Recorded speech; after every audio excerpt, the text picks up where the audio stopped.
Ladies and gentlemen, her. Like, what's the word? Idiot?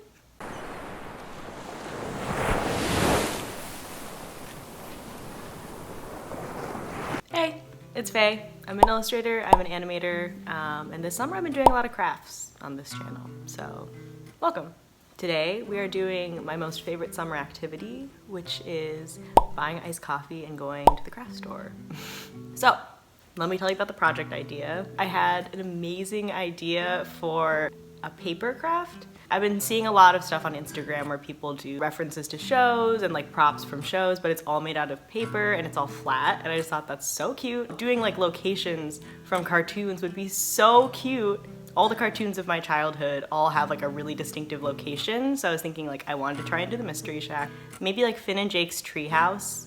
And then, I don't know, what else was I gonna do? I was thinking maybe the temple from Steven Universe. I don't know, we'll figure it out. But I'm just gonna buy a shit ton of paper from the store, all different colors, probably an X-Acto knife, and a glue stick. And I kind of think that's like all we'll need for this project. I'm home alone, all my friends went back to school, so I guess you will have to be my friend for the day and come to the craft store with me, sorry. Okay, let's go.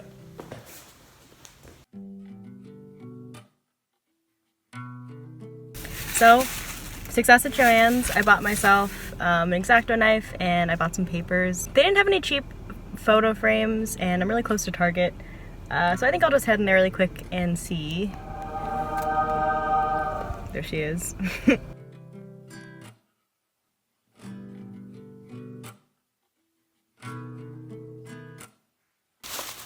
I was able to find these, you can see it.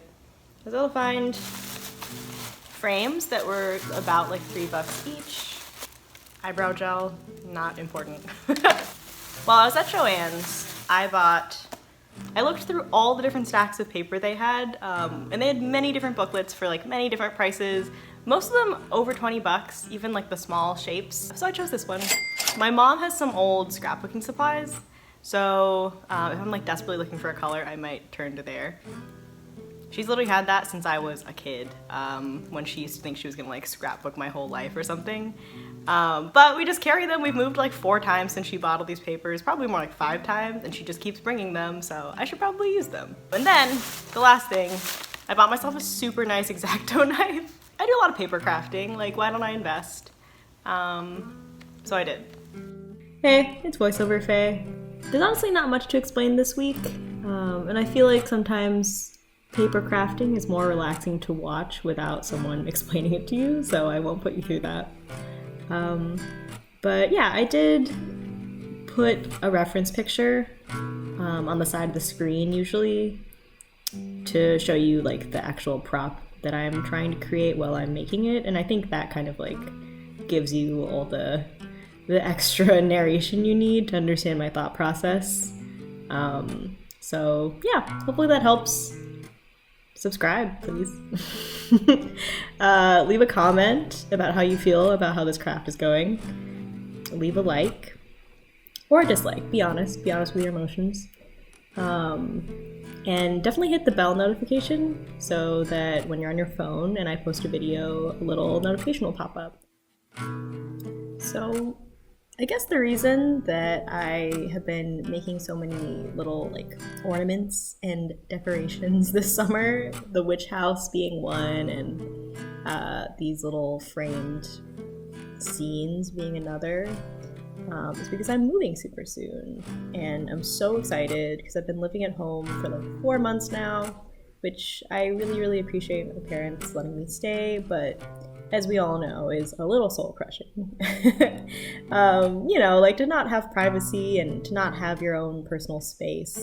I think especially as a creative person, not to like, you know, get all pretentious or anything, but I think when you're a creative person, you know, you typically collect things that are meaningful to you, and decorations and stuff. They mean a lot, you know, like making your space feel exactly the way you want it to feel is so important to, you know, like feeling like you're building a life for yourself and that you have a space that you curated.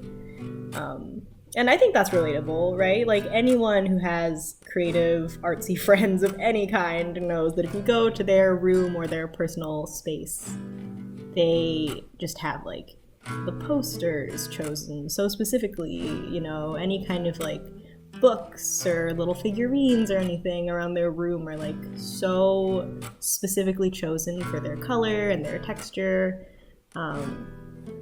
And I have many friends like this where like I go into their workspace and stuff and I'm like, oh my goodness, I feel transported to their world, you know, and it's amazing.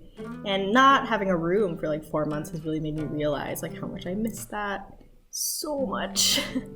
And I think, you know, part of trying to take a little control over my life, because this move is going to be really stressful, is like kind of planning ahead a little bit with the decorations and stuff, like really gets me excited, gets me like thinking about stability. I know, kind of an intense word that you maybe were not expecting to hear in a crafting video. But yeah, I don't know, I've been strangely honest on this YouTube channel this summer. It's been an intense year for me. And I think tiny crafts like this really feel like a meditation sometimes because you're like working so close. Like I read that, I don't know who this artist is, but there's an artist who like makes fiber art like within the eye of a needle. Like it's the tiniest sculpture possible essentially. And he like does it through a microscope. And I was reading that he goes into like a literal meditative state and able to have like a steady enough hand to do that. So obviously we are not doing anything on that level today. We're not doing any meditating for real, but I think it's true about projects where you're working on such a small scale, you know, like your eye becomes super trained to like the smallest textures and corners. And in a lot of ways it's kind of calming, you know, you have to go at a certain speed, kind of like let the glue dry and stuff. You got to cut slowly and steadily. And it all just kind of like forces you to think about stuff. Usually your life, especially if your life is a mess like mine. So yeah, if you like are wondering what's going through my mind in any of this footage, it's mostly my life and how I'm like trying to get my crap together. And I don't know if that's relatable, but I feel like most people think pretty deeply about things. Your mind just wanders when you work on creative stuff. Or my mind goes entirely blank. There's like only two options. Either my mind goes so blank that I like wake up and it's essentially been 3 hours have passed and I didn't notice, or I start thinking so deeply about everything that's ever happened in my life, I'm like uncovering repressed memories of my childhood and teen years and everything. There's no in between. There's no casual crafting in this household. Please let me know if that's relatable to you. But that is what is going on in all of my crafting videos. And that's why I don't typically film my face, because I feel like either my eyes are so vacant that it's terrifying, or I'm like making all the expressions of like someone who's having a full inner monologue with themselves.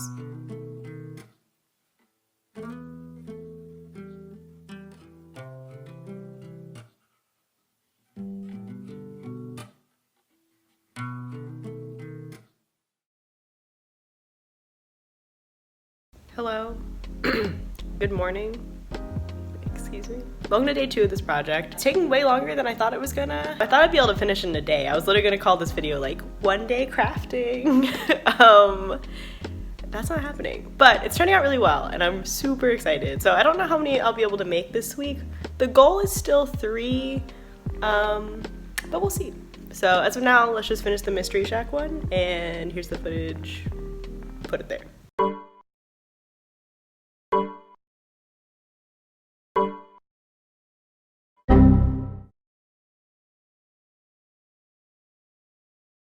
Hello. It is 3 in the morning. I was about to finish this project / frame it. And it turns out that this does not fit in the frame that I bought because I didn't measure it along the way. Like what's the word? Idiot? If you don't know me, I'm really bad at math. Like laughably bad for someone who in all other ways appears fairly intelligent. I am hilariously bad at math. And so that means if there's ever something that must be counted, measured or estimated, I will be shit at it. So I am not surprised, but disappointed. And guess what? Because I already do everything the hard way, I am gonna solve this problem in the most annoying roundabout way possible, which is I'm going to take all 4 frames that I bought back to Target. I'm going to return them, and I'm gonna buy the next size up. One more day of this project, and then we'll be done. Good morning. I am currently in the Target parking lot. I'm gonna get a refund and I'll buy the slightly larger ones, and then we should be good to go to finish this project today. So let's hope that actually happens.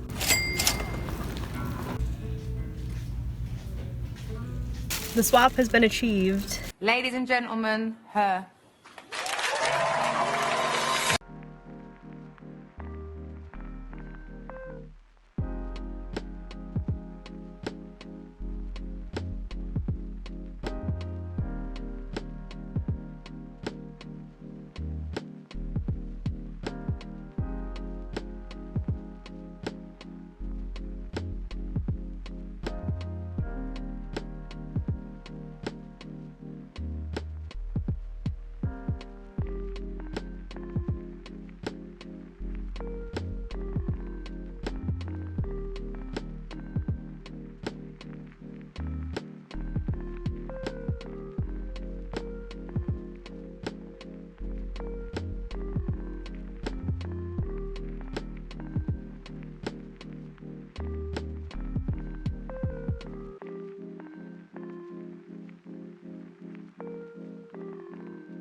Oh, I'm so bad at this.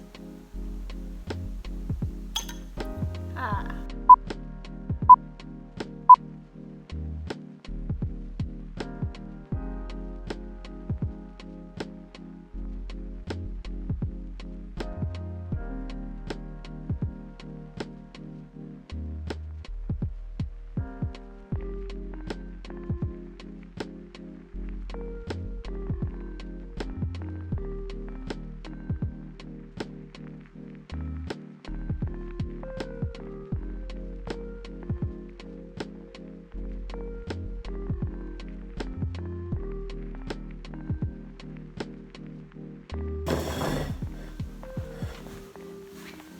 Hello. Okay. Final thoughts. Final thoughts on this project. I love how they came out. I think they're super cute. And I also think this is a pretty doable project for like anyone who has a little patience. And as I said earlier in the video, I think there are definitely ways to have made this project easier if you are going to attempt it. Finding ways to trace the image can like cut down on a lot of the issues I had. Also, remember to measure everything as you go. I'm super happy with how these turned out. I think they're super cute, and I'm definitely gonna put them in my room because they're kind of small and add a pop of color. So yeah.